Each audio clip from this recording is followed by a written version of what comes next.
अस्सलामुअलैकुम। आज की इस वीडियो में हम चैप्टर नंबर 18 इलेक्ट्रॉनिक्स से फिल इन द ब्लैंक्स और एमसीक्यू सॉल्व करेंगे। तो ये हमारी बुक के पेज नंबर 413 पे है। तो स्टार्ट करते हैं चैप्टर नंबर 18 की फिल इन द ब्लैंक्स। पहली जो ब्लैंक है यहाँ पे क्या है, the semiconductor doped with pentavalent element are called dash substance. ठीक है, जो सेमीकंडक्टर है वो क्या होते हैं, डोप होते हैं पेंटावलेंट एलिमेंट से, मतलब फिफ्थ, पेंटावलेंट का मतलब होता है फिफ्थ ग्रुप के एलिमेंट।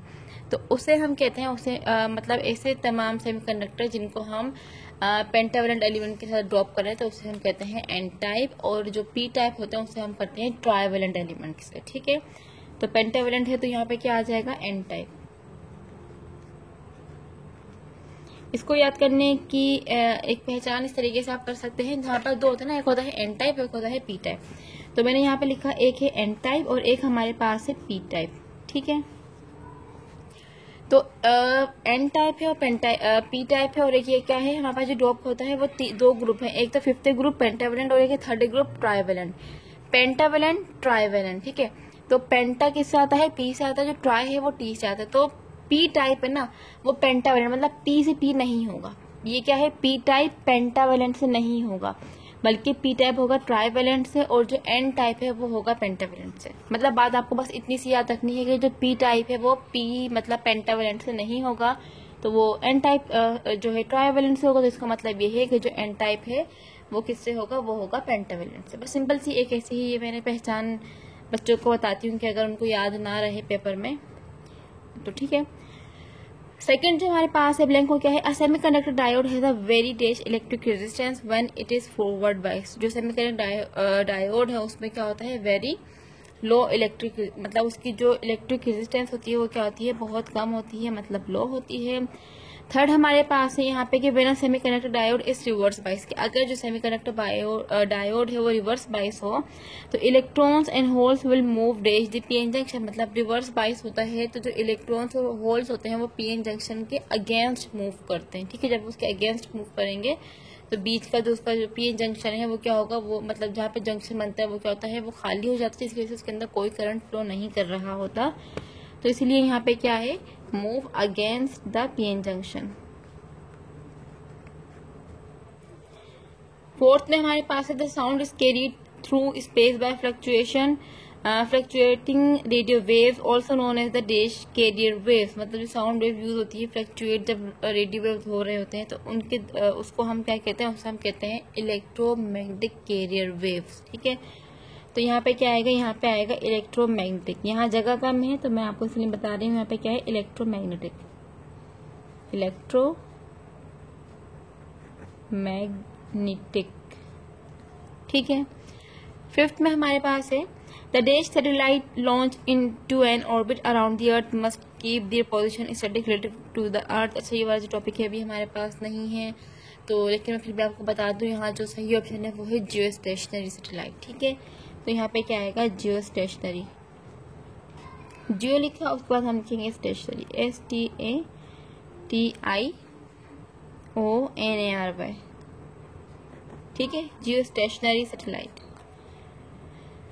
सिक्स में हमारे पास है group dash impurities are called acceptor impurities. मतलब कौन से ग्रुप की जो इम्प्योरिटीज होती हैं उसे हम एक्सेप्टर कहते हैं। तो यहाँ पे आएगा हमारे पास थर्ड ग्रुप एलिमेंट। ठीक है, जो थर्ड ग्रुप होता है, ग्रुप 3 होता है, तो उसकी जो इम्प्योरिटीज होती हैं उसे हम कहते हैं एक्सेप्टर टाइप, और जो जो फिफ्थ ग्रुप की होती है उसे हम कहते हैं डोनर टाइप। सही। तो सेवेंथ में हमारे पास है द ग्रुप 5 इम्प्योरिटीज और कॉल्ड डैश इम्प्योरिटी। अभी ये वाली बात मैंने आपको बताई, ग्रुप 3A को हम कहते हैं एक्सेप्टर और ग्रुप 5 को हम कहते हैं डोनर। ठीक है, तो यहाँ पे क्या आ जाएगा, डोनर। यहाँ पे दोनों पे जो है हो सकती है ब्लैंक, यहाँ पे ये भी हो सकता है कि ग्रुप 3A इम्प्योरिटी और कॉल्ड डैश, तो यहाँ पे हमें लिखना होगा एक्सेप्टर। तो मतलब हमें पता होना चाहिए कि थर्ड ग्रुप वाले जो है वो एक्सेप्टर होते हैं, जो फिफ्थ ग्रुप वाले होते हैं वो डोनर होते हैं। 8 में हमारे पास है holes are the charge carriers in dash type material. जो होल्स होते हैं वो क्या होते हैं, चार्ज कैरियर्स होते हैं, किसमें, पी टाइप मटेरियल में। तो यहाँ पे क्या आ जाएगा, पी टाइप मटेरियल। 9th में हमारे पास है the dash are the charge carrier in n type. के जो एन टाइप मटेरियल है उसके अंदर जो चार्ज कैरियर्स हैं वो क्या होते हैं, तो वो क्या होते हैं, वो होते हैं इलेक्ट्रॉन्स। ठीक है। तो पी टाइप में हमारे पास जो चार्ज कैरियर्स है वो है होल्स, और जो एन टाइप है उसमें जो चार्ज कैरियर्स है वो है हमारे पास इलेक्ट्रॉन्स। तो यहाँ पे क्या आ जाएगा, electrons are the charge carriers in n type. तो ये क्या हो जाएगा, इलेक्ट्रॉन्स। 10th में हमारे पास है p n junction behave as a dash. जो पी एन जंक्शन है वो बिहेव करता है कैसे, एज अ रेक्टिफायर। ठीक है, तो यहाँ पे क्या आ जाएगा, रेक्टिफायर। रेक्टिफायर क्या है, रेक्टिफायर एक ऐसी डिवाइस है जो डीसी करंट को एसी करंट में क्या करता है, कन्वर्ट करता है। ठीक है, जो एसी को डीसी में कन्वर्ट करता है। तो एसी को अगर हमें डीसी में कन्वर्ट करना होगा तो हम क्या करेंगे, हम रेक्टिफायर को यूज करेंगे। अच्छा, ये हमारे पास 10 इसकी जो है फिल इन द ब्लैंक्स हो गई हैं। अब हम देखते हैं इसकी जो फिल इन द एमसीक्यूज है इसके अंदर। तो जो फर्स्ट इसकी है वो क्या है, the material in which electric current can flow easily due to their low resistance और कोल्ड। मतलब वो मटेरियल जिसके अंदर से इलेक्ट्रिक करंट क्या होते हैं, इजीली फ्लो कर लेते हैं उनकी लो रेजिस्टेंस की वजह से। तो ऐसे जो मटेरियल होते हैं उसे हम कहते हैं कंडक्टर। क्योंकि ये बात आपको बहुत अच्छे से पता है कि कंडक्टर से जो है इजीली करंट फ्लो हो जाता है, या वो अपने अंदर से इलेक्ट्रिसिटी को पास या कंडक्ट करने देते हैं।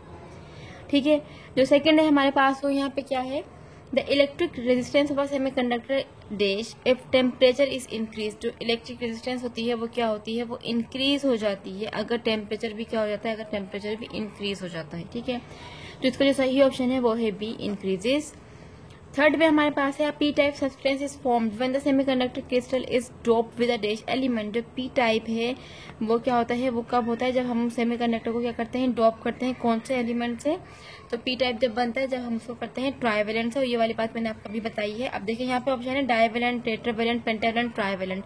अब अगर फॉर एग्जाम्पल हम भूल जाएं तो इतना तो हमें पता है कि पेंटावेलेंट है या ट्राइवेलेंट है, लेकिन इन दोनों में चूज करना है हमें ना, कि दोनों में सही कौन सा है। तो पी टाइप होगा ना, तो पी टाइप और पेंटावेलेंट दोनों पी से, तो ये नहीं है। तो इसका मतलब है कि पी टाइप क्या है, ट्राइवेलेंट एलिमेंट्स है। फोर्थ हमारे पास है the current passing through a dash is directly proportional to the potential difference across it and. तो ये हमारे पास क्या है, ये हमारे पास है conductor, the current passing through a conductor. मतलब किसी भी कंडक्टर से अगर क्या हो, करंट पास हो रहा हो तो वो डायरेक्टली प्रोपोर्शनल होता है उसके पोटेंशियल डिफरेंस के। मतलब जितना ज्यादा उसके अंदर पोटेंशियल डिफरेंस होगा उतना ही ज्यादा उसमें से करंट फ्लो होगा, किसमें से, कंडक्टर में से। ठीक है, फिफ्थ हमारे पास है the frequency of radio wave lie in the range. हमें बतानी है कि रेडियो वेव की फ्रीक्वेंसी क्या होती है। तो यहाँ पर जिसका सही ऑप्शन है वो है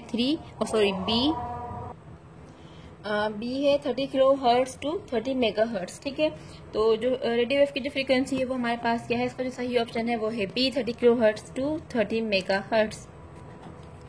इसके बाद आते हैं हम आगे, जो कि हमारे पास है 6 MCQs, पेज नंबर 414 पे। तो इसमें क्या लिखा है, dash geostationary communication satellite place in dash equatorial orbit at 120 degree from one another can cover the whole populated land of the world. ये भी हमारे पास इंक्लूड नहीं है, लेकिन मैं फिर आपको बता दूं। तो यहाँ पे जो इसका सही ऑप्शन है वो है 3। ठीक है, जो ए है वो मतलब 3 ऑप्शन A3 ठीक है। 7th में हमारे पास है A radio wave is produced by a dash alternating current। A radio wave is produced by a क्या है, by high frequency alternating current. तो यहाँ पर जो ऑप्शन है यहाँ पे क्या है, बी, हाई फ्रीक्वेंसी। 8 में हमारे पास है to produce n type crystal germanium में be doped with a substance that is. हमें अगर एन टाइप क्रिस्टल बनाना हो तो जर्मेनियम को हम डोप करेंगे किसके साथ, तो एन टाइप को हम अभी मैंने आपको बताया है कि अगर हमें एन टाइप बनाना है तो उसे हम करते हैं पेंटावेलेंट से। ठीक है, तो इसका जो सही ऑप्शन है वो है डी, जो कि है पेंटावेलेंट। 9th में हमारे पास है फॉरवर्ड बाइसिंग। मतलब फॉरवर्ड बाइसिंग की यहाँ पे बात हो रही है पीएन जंक्शन में। The positive terminal is connected to. अगर फॉरवर्ड बाइस होता है तो जो उसका पॉजिटिव टर्मिनल होता है वो कनेक्ट होता है पी टाइप से। ठीक है, तो यहाँ पे क्या लिखेंगे हम, जो इसका सही ऑप्शन है वो है ए, पी टाइप। बस हम बस सिंपल ऐसा याद करना है, अगर फॉरवर्ड बाइस है तो जो पॉजिटिव टर्मिनल होता है वो हमारा कनेक्ट होगा पी टाइप से, और अगर रिवर्स बाइस होता है तो ये इसका चेंज हो जाता है, उल्टा हो जाता है। मतलब जो पॉजिटिव होगा वो एन टाइप से कनेक्ट हो जाएगा, जो एन टाइप होगा वो नेगेटिव से, पी टाइप से जो है वो नेगेटिव टर्मिनल हो जाएगा, और एन टाइप से जो है उसका पॉजिटिव टर्मिनल हो जाएगा रिवर्स बाइस में। लेकिन फॉरवर्ड बाइस में क्या होता है, पॉजिटिव से पॉजिटिव होता है, मतलब पी टाइप से पॉजिटिव होता है और एन टाइप से नेगेटिव होता है। ठीक है, 10th है हमारे पास, in p type semiconductor most of current is carried by. ये भी इंपॉर्टेंट है, बार बार डेनियल में आई हुई है कि पी टाइप सेमीकंडक्टर में जो करंट कैरियर्स होते हैं वो क्या होते हैं। जो इसका सही ऑप्शन है वो है सी, के पी टाइप में जो करंट कैरियर्स होते हैं वो होते हैं होल्स, और एन टाइप में जो करंट कैरियर्स होते हैं वो हमारे पास होते हैं इलेक्ट्रॉन्स। तो ये हमने चैप्टर नंबर 18 की फिल इन द ब्लैंक्स और एमसीक्यूज भी सॉल्व कर लिए हैं। अगर आपको कुछ कंफ्यूजन हो, कुछ पूछना हो तो आप मुझसे पूछ सकते हैं। अल्लाह हाफिज।